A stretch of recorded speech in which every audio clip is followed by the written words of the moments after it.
българските традиции са живи.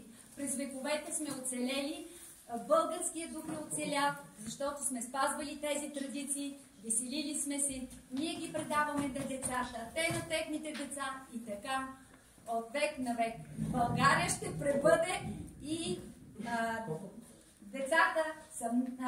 още нещо да кажа. Обичам ви всички мили деца. Да, и сега върнете се назад малко, защото следва изпълнение на народни танци с хореограф Красимира Георгиева и